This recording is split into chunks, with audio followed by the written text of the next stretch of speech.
Face to Face dito sa TV5.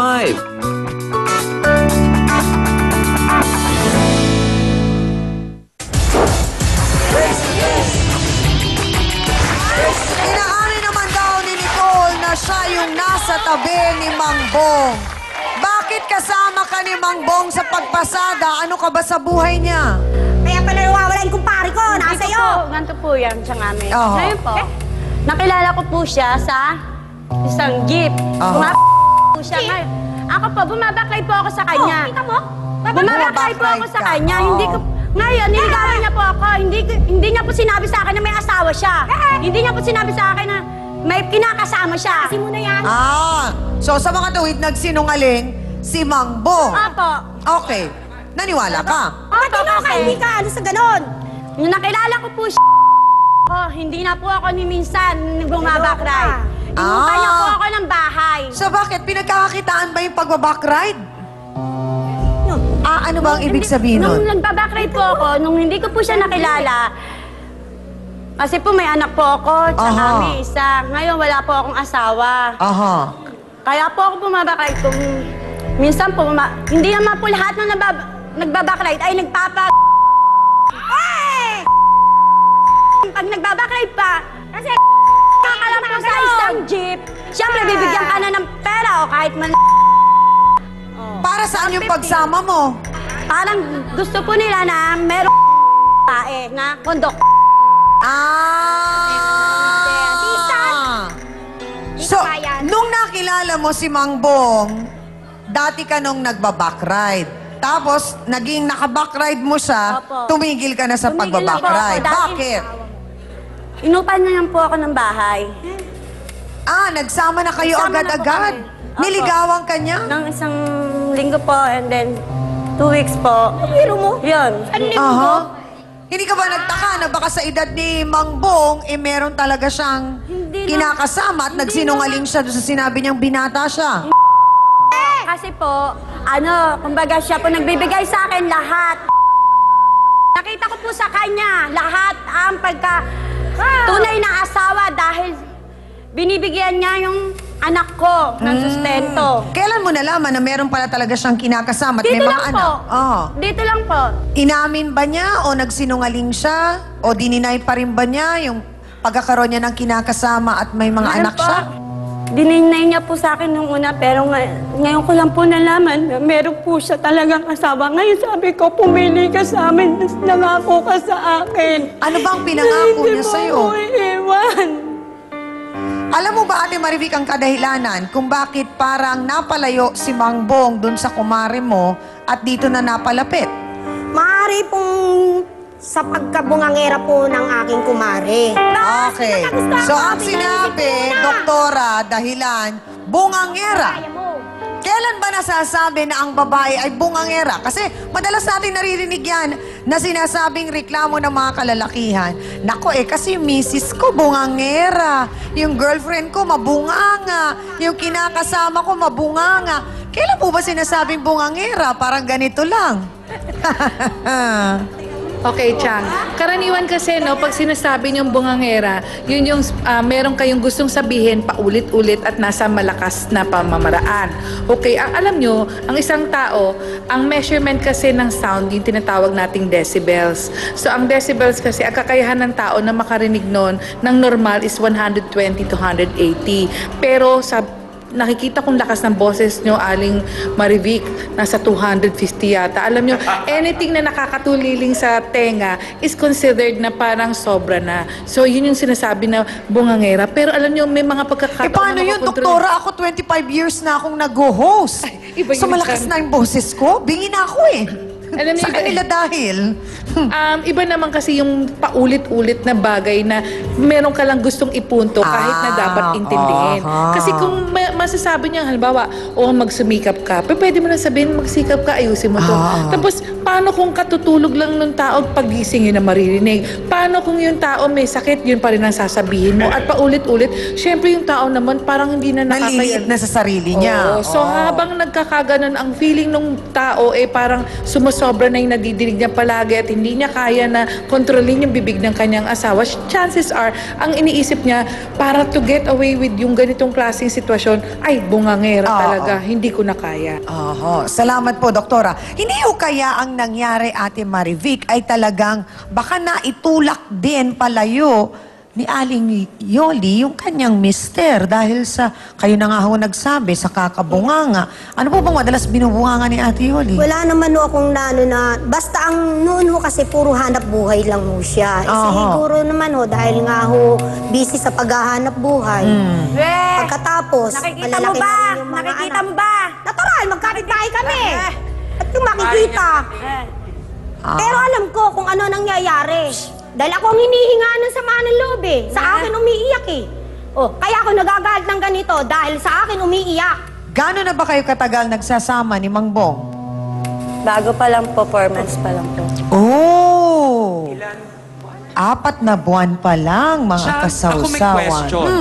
Paano ka, Nicole, napapayag na magsama na kayo sa isang bahay na hindi ka pa na ipapakilala sa mga magulang niya, hindi ka pa nadadala sa bahay niya? Paano kang napapayag na sumama agad-agad? Sa jeep Dahil nga po, mahal ko siya na pamahal na po ako sa kanya. Sa isang linggo na po yun, lahat to, pagmamahal ang pinakita niya sa akin.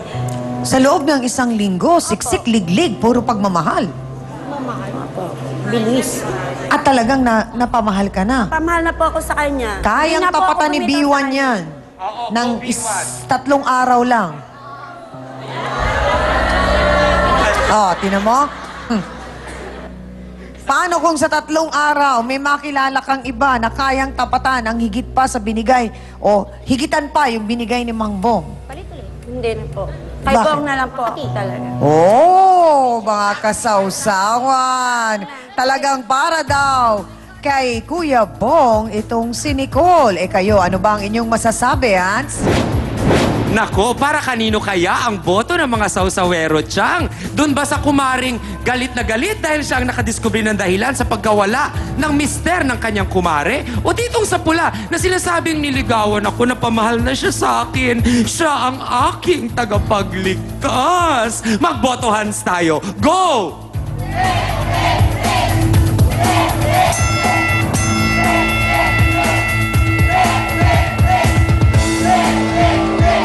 Sang! Mukhang hindi kumbinsido ang mga sausawero at sausawera na sa ganon kabilis na oras ay talagang pagmamahal na ang namagitan. Mukhang may iba pa yatang dahilan sa tingin ng ating mga botante. Yan ang ating boto, Hans. Ang nakakalungkot nga dito ay 28 taon daw silang nagsama ni Mang Bong. Kaya naman, masamang-masama talaga ang loob niya dahil bigla na lang itong nawala. At ang masakit pa nga ay nalaman niya na sumama pala ito sa iba na halos kaidaran ng anak nila. Narito po, si Yoli Ulatan. Pasok!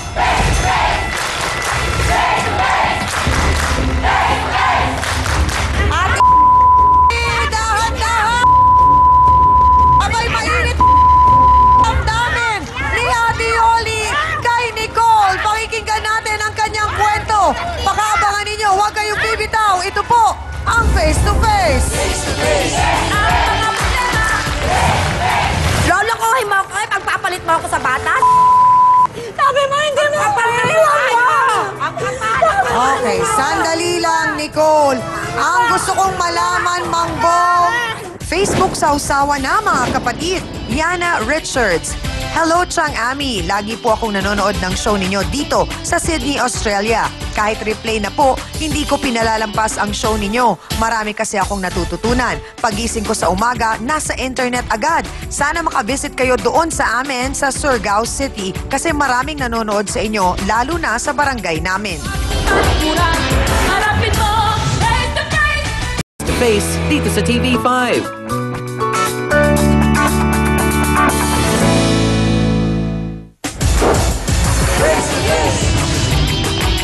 Mga kapatid, ang sinasabi naman ni Nicole, ay hindi naman daw kasi niya nga alam na may asawa si Mang Bong at hindi niya talaga alam kung ano ang katotohanan, Aling Yoli. Maari din po kasing binola-bola siya ni Mang Bong. Talaga po. Oo. Dahil po yan, tuwing namamalengke ako, pinag-uusapan ng mga jeepney driver po yan tiyang Ami sa amin. Ano po ang sinasabi? Kung saan-saan daw po yan sumasabit. Kung saan-saan puro siya dinadala. Ha? Si Bong lang ang pinakisamahan ko. Bakit ka nagkaanak? Ha? Bakit ka nagkaanak? Sabi kung si Bong lang ang pinakisamahan mo. Si Bong ha? Hindi ba may inuho? Panginoon! Itsura ng taas mo! At iniwanan ni Kailan? Ang itsura mo! Sa itsura ko, sexy, ba? Ang katawan ko. Bata pa ka maganda ako ihamak sa'yo. Sandali lang. So, Aling Yoli, ano po ang nangyari at biglang nawala si Mang Bong? Ganito po, paalam niya po sa akin tiyang Ami nung Ah. tapos ng Pasko't Bagong Taon. Sabi niya tiyang Ami, maghahanap buhay ako. O sige. Sabi Kayo ko, po ay may 3 ng anak. may 3 na po. Oo. 3 lalaki po ang amin anak tiyang Ami. Kasama pa ho ba ninyo sa bahay? O tiyang Ami, nagtampo na nga po ang 2 kong anak tiyang Ami. Aha. Lumayo na po sa amin. Dahil po yung ginagawa ng kanyang tatay, hindi po nila magustuhan. Kaya po Aha. isa ng puwang tiyang Ami ang kasama ko. Oho. Hindi na po May siya kinalaman ba doon yung pag-alis niya? Sinabi ba niya hindi mo nadadala sa pag-uwi niya? May ganon? Hindi po tiyang Ami, sabi niya, hindi madalas ang pag-uwi ko. Ah. Hindi ako madalas sa uwi. Sandali lang Sabi po. niya, Ah. ganito ang gagawin ko. Padadalahan na lang kita. O sige, payag ako roon. Ah. Payag na ako roon. Na, hindi na kita padadalahan na lang kita ng araw-araw kaya 1 linggo, sabi niya. Aha. O sige, walang problema sa akin. yan. Ito'y December nung nakaraang taon. Nung 2011, tsaka Aha. kami, iniwan niya na po kami. Okay. So, paanong naging sistema nun? Paanong nakakarating ang pera sa inyo? Wala na tiyang Ami mula nung umalis siya, wala na rin tiyang aming pera. Hindi na rin nagpapadala. Opo, tiyang Ami. Hindi na siya Okay. nagpapakita, wala pa rin pera. Ang sinasabi po na nakadahilanan daw nitong si Mang Bong sa aming pong staff kung bakit daw po siya tuluyan ng umalis, dahil nga po sa sama ng loob niya na daw kayo daw po ay laging nagbubunganga. Alam mo, tiyang Ami, yung asawa ko, lahat ng bagay binibigay ko dyan. Aha. Pinapakain ko ng masarap. Lahat-lahat tiyang Ami. Bakit ako'y niloloko niya? Tiyang Ami, ikaw maglumagay sa kalagayan ko. Tama ba yung ginagawa niya, tiyang Ami? Naghahanap buhay ako. 3 anak namin, tiyang Ami. Alam ko po, naunawaan ko po kung gaano kasakit yon. Dapat tiyang Ami, sa tagal namin nagsama, mahalin niya naman ako. Sa 3 namin anak, binigyan ko siya ng 3 anak tiyang Ami. Kung Na siya- mababait. Oh, yes, tiyang Oh, Ami. nawala naman siyang problema. Ba't niya ba ako lolokohin tiyang Ami ng ganun? Lolokohin niya ako magbababae siya. Ito ho bang unang pagkakataon na ng babae si Mang Maraming Bong? beses na tiyang Ami. Maraming beses na. Sa dahilan po nga tiyang Ami na marami kami, 3 anak namin, Oh. pinagtsatsagaan ko siya. Wag lang Pero tiyang mga Ami ilang kasi- beses nyo na po siyang nahuling ng bababae at ilang beses nyo na rin po siyang Maraming beses na pinatawad. Lalos pinapatawad ko lagi yan tiyang Ami. Hindi ho kaya nakasanayan na kasi ni Mang Bong na alam niyang kayang-kaya niya kayo, kayang-kaya niya kayong kontrolin at alam niyang mapapatawad niyo siya, kaya pinaulit-ulit lang yung ginagawa. Siguro nga tiyang Ami. Kaya tiyang Ami, pag nakita ko yung asawa ko tagang masama ang loob ko tiyang Ami. Gaano katagal na po kayong hindi nagkikita? 1 taon, 4 na buwan na tiyang Ami. Ganong katagal? Opo. At 1 taon, 4 na buwan na rin siyang hindi nagpapadala Opo, ng tiyang pera. Ami. Ito lang po nagsasabi sa akin tiyang Ami, itong kumari ko po. Kahit na hindi kami nakikita ng asawa ko, nung nalaman ko na nakita ng mga tao ng kumari ko mismo na ikaw ang kasama. Galit ako eh! Sa ginagawa mo sa akin! At Ate Marivic, Kaya masakit ipagpalagay talaga. din po natin na talagang nagsinungaling po si Mang Bong at niloko din ni Mang Bong si Nicole, biktima rin po siya. Malikot po talaga, Ma'am Ami. Ang asawa ko, malikot din pa sa matang Ami. So sa nangyaring ito, Attorney Ben, nabanggit po ni Ate Marivic at ganun din ni Ate Yoli na yung kanyang mga anak ay malalaki na po. Mga hindi na menor de edad. May 27, 26, 25, sunod-sunod. At nasasaktan nga daw po, o yung dalawa, nasaktan na, sumama na ang loob, umalis na nga po. Doon po sa nangyaring pag-iwan ni Kuya Bong sa nanay nila na si Aling Yoli, meron po bang pwedeng ireklamo, isampang kaso ang mga anak laban sa ganitong klaseng ama po? Totoong masakit sa isang anak na makita ang ama na kangaiwanan ng kanilang ina at ang kanilang pamilya, no po, tiyangani. Ngunit sa kalagayan ng mga anak na ito na sila ay nasa hustong gulang na, ay hindi na po sila saklaw ng anti-violence against women and their children. Dahil ang sinasaklaw po ng batas na yon ay mga minor de edad lamang na mga anak. Gayunpaman, ay mismong itong kanilang ina ang meron na pong direktang maaring ikaso dito sa kinakasama niya na si Mang Bong dahil nga dun sa pag-iwan sa kanya. Paano naman po ang damdamin din naman ni Nicole at dun sa sinisigaw niya na hindi daw po niya alam, niloko rin siya, naging biktima rin siya. Pwede rin po ba niyang ireklamo si Mang Bong? Kung mapatunayan po ni Nicole na meron ngang ganong pangyayari na talagang naglihim itong si Mang Bong upang lokohin siya at mapaibig siya at nasaktan siya dahil sa paglilihim na yon ni Mang Bong, pwede rin pong gamitin ni Nicole ang Republic Act 9262 upang kasuhan din si Mang Bong. Salamat po, Attorney Ben. Kaya yun ang gusto natin ngayong malaman lahat, kung naglihim ba siya talaga na siya ay pamilyadong lalaki na dito kay Nicole. At bigla na lang naman pong nawala at ngayon nga ay nagpapakita na siya kay Aling Yoli matapos ang 1 taon at 4 na buwan. Narito po si Rolando Bong San Pascual. Pasok!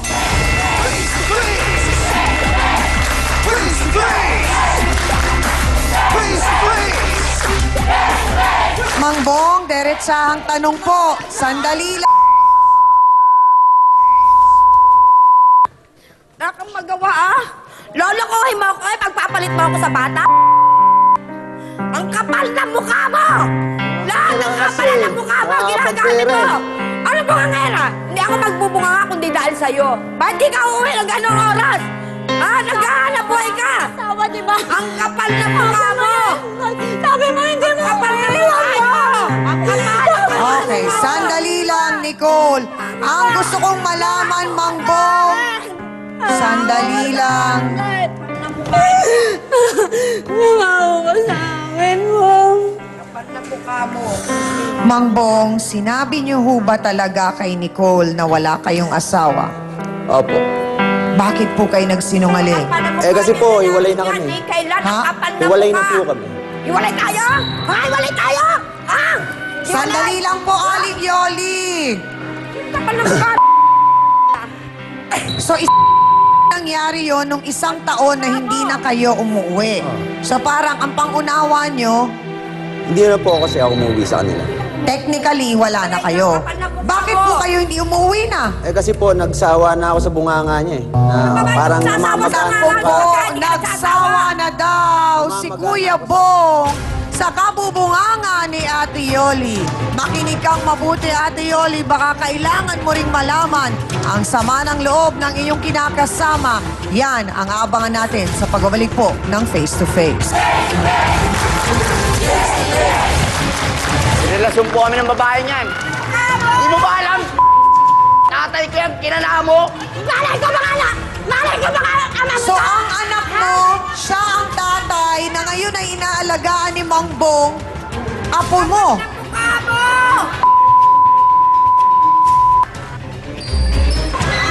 Miss Amy Perez would like to thank the following: Dr. Steve Mark Gan of GAOC Dental Clinic, Salon de Manila, Watercolors Makeup, Gloss Nails, Giscavelli Eyewear, Dr. Manny and Pai Kalayan, Wade.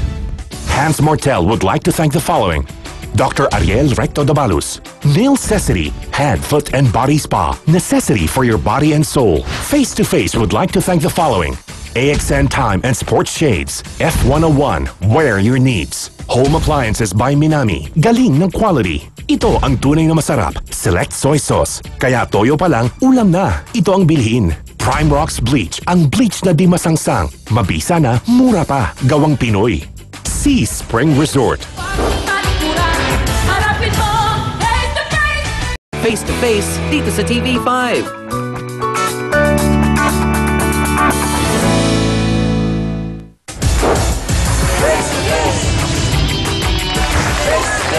Bakit po ninyo sinasabi, Kuya Bong, na nagsawa na kayo? 28 taon kayong nagsama ng maayos. May 3 po kayong anak, lalaki, 27, 26, 25. Halos kaidaran na po ni Nicole. Eh kasi po, kada po uwi ako, halimbawa galing ako sa biyahe, magbubunganga na po yan. Tungkol saan? Eh halimbawa po, kulang yung intrigo ko ng pera. Sa taon mahigit. Eh, hindi naman po Kaya niya ka alam kung nagpakita sa paano akin yung kapag biyahe namukha mo. Sa 28 years po, puro bunganga? Ah, hindi naman po puro ganun. Kapal na Kaya lang, mukha mo, kamo. etong mga ano na to, yung mga... Mahilig ka sa batang may uod. Sandali lang po, Aling Yoli. Ano po ang nagtulak sa inyo para umabot po kayo doon sa sukdulan na makapagdesisyon na kayo na hindi na umuwi? Yun na nga po, eh, kulang din po sa asikaso. Halimbawa, uwi po ako, darating ako ron, wala po nag-aasikaso sa akin sa pagkain ko. Totoo yan kang ami. Yun. Sabi naman niya, nilulutuan daw po kayo. Oh, nagluluto po, Kuya, pero kaya lang po, kumakain. wala po siya ron. Nagbibigay ng pera Halimbawa, yan, tulog na siya, makapal ang mukha gano'n. O kaya minsan wala siya ron. Nagtatrabaho din po Gaano siya. kaya ko paano ako Eh, kaya lang mawawala? po, pagka nandun siya, hindi naman po ako naasikaso. Ano, hindi ka Yung nasikaso? pag-aasikasong gusto ninyo na pag kumain kayo, nandyan siya sa Opo, harap. siyempre po, hinahanap po natin sa ang babae. Kasabay mo kumain, paghahain man lang siya, gano'n. Bakit hindi po ninyo pinaghahain? Ano, Diyos ko, tiyang ami, puro kasinungalingan kasi nandyan yung kabit. Puro Ang tanong, pinaghahain niyo po ba hindi? Pinaghahinan ko po si Atyang Ami. Huwag ka pa magpapaniwala sa mga sinasabi niya, Atyang Ami. Hindi po totoo yan. So ang tanong, Mang Bong, seryoso po ba kayo kay Nicole? Opo, Oh, sa ngayon. kahit alam po ninyong naapektuhan na ang mga anak po ninyo. Eh, sa ngayon po, talagang seryoso po ako sa kanya. Bukas sa akin Kasi at po, yan. nabanggit po ni Ate Yoli na ang 2 anak po ninyo ay umalis na dahil sa sama ng loob po sa inyo. Alam po ba ninyo yun? Hindi ko po alam. Hindi pa po kasi kami nagkita eh. Nung last kami nagkita, nung birthday ko, birthday po ng anak ko nung June. Oo. June Ano 20. pong paliwanag nyo? Nasaan kayo? Sabi ko, nandun lang po ako sa kumpare ko. Tapos po, Biyahe-biyahe ako, pa extra-extra. sa palagay po ba ninyo, hindi ho maiintindihan ng mga anak ninyo kung sasabihin ninyo ang katotohanan? Hindi ko lang po alam. Bukod po kasi kay Aling Yoli ay labis din daw po ang hinanakit niya sa kanyang ama. Kung kailan pa raw kasi sila lumaki ay saka pa nagloko si Mang Bong. Pakinggan po natin ang damdamin ng isa sa kanyang mga anak. Narito po si Jack Ulatan. Pasok!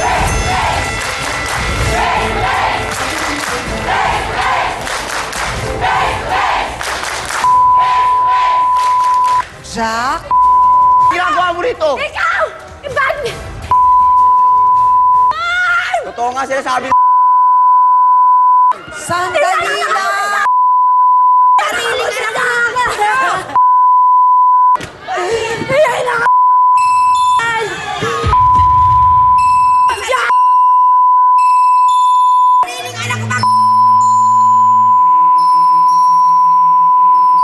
Jack? Ka ng akin na lang. Sino ka? Jack, kilala mo siya? May relasyon po kami ng babae niyan. Hindi ko alam na dito kami magkikita niyan! Hindi mo ba alam? Yung kinana mo? Malay ko mga anak! Malay ko mga ama mo! So ang anak mo, siya ang tatay na ngayon ay inaalagaan ni Mang Bong, apo mo. Mukha mo!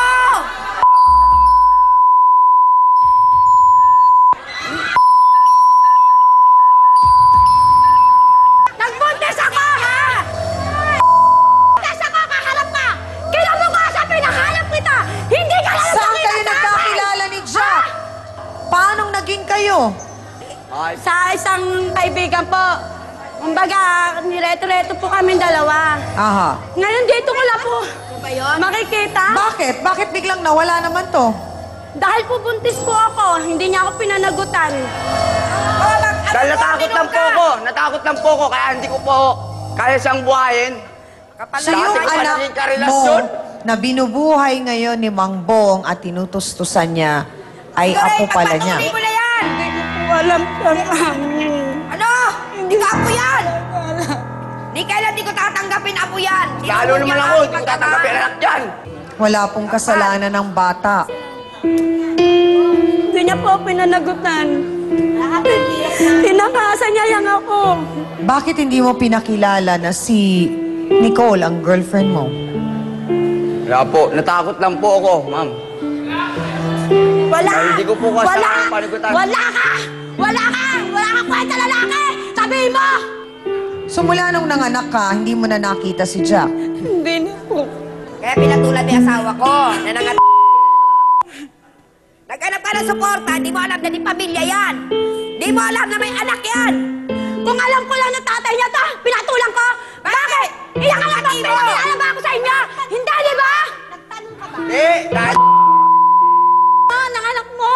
Paras ka manloloko! Hindi naman kita niloko eh. At ngayon po, Mang Bong, nalalaman nyo na apo po pala ninyo ang batang yon. Nais po namin kayong tulungan na maayos pa ito. Kaya siguro po, tama lang na makausap na po ninyo ang ating trio tagapayo. Nagpa-check up po. Kasama po ako nagpa-check up eh. Anong taon yun? September 10, 2007. Ilang taon ka na lang? O, 24 po. So hindi mo sinabi sa mga magulang mo na meron ka na buntis? Takot po. Ha? Takot po ako, alam mama eh. Parang nag-develop na lang din po ako sa kanya na kasasama niya sa biyahe, ganun. Wala naman po ako intensyon. Pero ano po ang kakahinat na nito? Alam niyo po bang magtatagal itong relasyon nito o hindi? Hindi ko po alam kung hanggang kailan. Tinan mo, walang plano. Kamusta po, Attorney Ben, ang naging counseling nyo sa ating pong mga bisita? Sa punto de vista ng batas, ang dapat na malaman ngayon dito ni Jack ay yung responsibilidad niya sa kanyang anak kay Nicole. Una, Jack, dapat ay kilalanin mo yung iyong anak. Suportahan mo siya. Ngayon din ikaw, Mang Bong, pagkatapos mong nalaman ito, ako naman ay nagpapasalamat sapagkat kako nga sa'yo kanina, may delikadesa ka pa ba? Eh, sabi mo naman, oo. Kaya't handa ka ngayong bumalik dito sa iyong kinakasama sa loob ng 28 years na si Aling Yoli. So sana magkaayos-ayos na kayo. Ikaw naman, Nicole, huwag mong ipagkait kay Jack na makilala siya bilang ama ng iyong anak upang sa ganon doon magpapasimula ang karapatan ng iyong anak na humingi ng suporta kay Jack. Yun lamang. Unang-una, Nicole, alam mo mali ito. Tapos sabi mo, kahit mali, pero dahil ikaw ay pinangakuan na magsasama kayo, sana sa iyo pa rin. Eh, alam mo mali eh. Bakit ipagpili-pilitan mo ang isang bagay na mali? Just the same na si Mang Bong, na alam niyang mali ito, pero dahil nag-iintay lang siya kung anong magiging desisyon nitong si Aling Yoli. Sana, yun lang po ang aming pakiusap para maging maayos ito. For once, maging sincero kayo sa gusto niyong iparating na mensahe sa bawat isa at maging totoo kayo para sa ganon magkaroon ng tamang solusyon ang problemang ito. Yun lang po.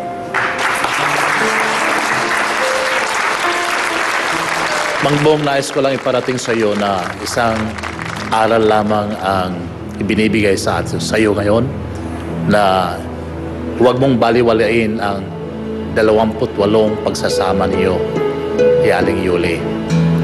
So napaka-bigat po diyan ay ang hindi pagiging matapat. So ang aral dito ay maging matapat ka. Kung ikaw ay nagmamahal sa isang tao, ipakita mo. Dahil yun siguro ang naging dahilan kung bakit itong anak mo, si Jack, ay naging walang mudo, walang respeto sa iyo. So kung guys mong maging gagalang-galang kang tao, ay pakita mo na isang tunay na ama sa iyong anak at isang butihing asawa. Salamat po. Salamat po sa ating trio tagapayo. Ano po ang desisyon nyo ngayon, Aling Yoli? Sa loob ng 28 taon, makailang beses nyo na pong pinatawad si Mang Bong. Po, Tiyang Ami, masasabi ko lang sa kanya, isipin niya lahat ng bagay para sa amin dalawa. Para sa mga anak namin, Tiyang Ami. Tumatanda na kami, hindi habang buhay bata kami, Tiyang Ami. Kung magbabago siya tiyang Ami, tatanggapin ko po siya. Tatanggapin niyo pa rin po.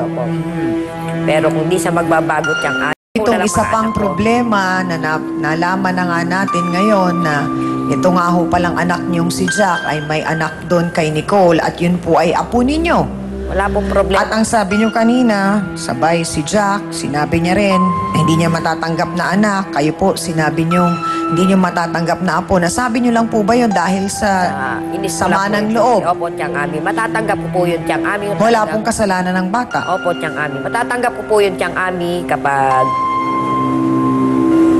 kung talagang apo ko, tiyang Ami, susuportahan ko po. Ako pa mismo ang magsusuporta sa kanya. Pamalik lang sa akin yung asawa ko. Sa kaisipin niya, tiyang Ami, bata pa siya. Marami pa siyang mahahanap. Ngayon lang po, tiyang Ami, ang masasabi ko po sa kanya. So narinig po ninyo, Mang Bong, ang desisyon ng inyo pong kinakasama ng 28 taon. Handa pa rin po kayong patawarin kahit po nakailang beses nyo na po siyang niloko. At ito nga hong komplikasyon na ito na si Nicole ho pala ay naging karelasyon din ng anak ninyo. Paano po yun? Masasabi ko lang po kay Nicole, sorry na lang, ganun. Kasi, yun nga, katulad ng sinabi ng asawa ko, bata ka pa, marami ka pang makikitang mas, karapat dapat. Yun nga, babalik ako sa pamilya ko. Napag-isip-isip ko rin kasi.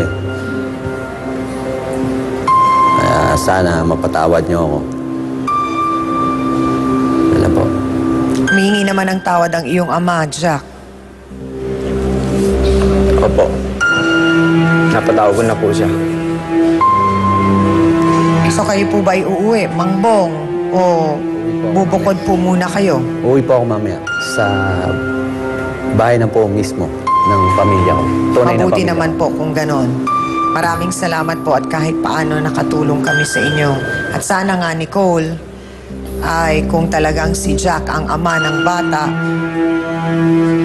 at magawa mong mapatunayan yon kay Aling Yoli, tutulungan naman ka daw niya. Wala pong problema. Siyang Ami. Gagawin ko po lahat. Patawarin mo po ako. Singinan ka lang ng anak ko. Natatawad kita. Abot pa kamay pa rin ang pagpapatawad ko sa'yo. Pero sana baguhin mo yung buhay mo. Kailangan masasabi ko sa'yo. Yan lang po tiyang Ami, masasabi ko sa kanya. At yung apo ko, kung tunay kong apo yan, papatay ko yung dugo, ako pa mismo ang magsusuporta sa kanya. Salamat po, Aling Yoli, sa pangunawa po ninyo at pagpapakita ng pagmamahal ng walang kondisyon. Hindi lamang po sa inyong kinakasama ng 28 taon, kundi maging sa inyo pong anak at maging sa tao rin po na nakasakit po ng damdamin din po ninyo at nakasakit din ang damdamin ng inyo pong mga anak. Hangad namin, Nicole, na sana magsilbing aral itong naging kwento na ito ng buhay mo sa'yo at nasa sa'yo din ang pagbabago ng kwento ng buhay mo. Depende na lamang yan sa'yo kung paano mo gugustuhin. So maraming salamat din po, Mang Bong, dahil kahit paano naliwanagan po kayo at naiayos po natin. Kahit po nalaman natin sa masakit na paraan na yung po palang batang tinutulungan ninyo ay talagang apo ninyo. Maraming salamat sa ating mga bisita. Salamat po sa pagtitiwalang binigay ninyo sa amin. Amina na po tayo, mga kapatid. Masakit po talagang maging biktima lalo na kung hindi mo alam kung ano ang pinasok mo. At ang mas masakit pa nito ay kung hinahayaan mo lang na magpatuloy ang pananamantala sa'yo. Lalo na't alam mong may maaring masaktan o maapektuhan. Hindi yung masamang alamin o saliksikin at ipagdasal ang mga taong pinipili po nating mahalin. Ang hagupit po ng buhay ay napakabilis umikot, mga kapatid. Pero sa bawat pasakit o trahedya, may maganda naman pong dahilan kung bakit ito ay nangyayari. At ang dahilang ito, ang ating pong sandata na pwede nating gamitin sa susunod po na ating pong pagdadaanan. At para po sa ating face-to-face, heart-to-heart thought for the day, hindi po matatapos sa kalungkutan ang pasada ng buhay dahil kahit may baku-bako o lubak, papatag pa rin naman po ang daan dahil may pag-asa. Salamat po sa inyong lahat mga kapatid. Salamat din sa aking co-host na si Hans Martel. Sa Dance Squad, kana B1 at B2. Sa ating pong mahal na trio, tagapayo, ang ating mga sausawero at sausawera, at sa ating pong mga bisitang nagbahagi po ng kanilang kwento at nagtiwala sa ating pong programa. Salamat po sa inyo. Salamat din sa ating pong mga kapatid na palagi pong nakatutok sa atin. Saan man pong panig ng mundo, mabuhay po kayo at sana lagi kayong mag-iingat. Sana rin po, abay dun sa mga gustong manood at makisawsaw po sa amin, lalo na yung mga balikbayan. Open po ang aming Broadway studio para po sa inyo. Makipag-ugnayan lamang po kayo sa aming audience coordinator na si Carlo Dineros sa numero pong 0929-711-9959. Muli ako po ang inyong pambansang kapitana, ang inyong Sang Ami na hindi po magsasawang magpaalala sa inyo. Ang problema, pwede mong tawanan, pero hindi mo yan dapat talikuran. Kaya kung may problema ka, harapin mo, pag-usapan natin yan. Para po sa inyo to, mga kapatid. Ngayong Biyernes Santo? Nakasanayan na, mahal na araw. Bawal kumain ng karne, wilaw man o luto. Si Mister gumagawa ng milagro. Habang nagpapabasa po, hinahanap ko po yung asawa ko nawawala. Kasama si Milagrosa. Sisingilin niya sa akin yung 200 na binayad ng asawa niya. Kasama, sisingilin mo ako. Saka nang gigigil ako sa yan, sarap ko na puta. Lapit! Halika doon, lapit! Wala na nga bang pagsisisi sa nagawa? Karap mo si San Pedro, nasaan ka ng Biyernes Santo? Nasa kwarto niya po. Kasama si Lucifer. Opo. Sabi sa akin, wala kang patawad. Sabi ko naman po, ano na po tayo ngayon, computerized na. Hindi na usual. Face to Face, ngayong Biyernes, 10:30 a.m. dito lang sa TV5.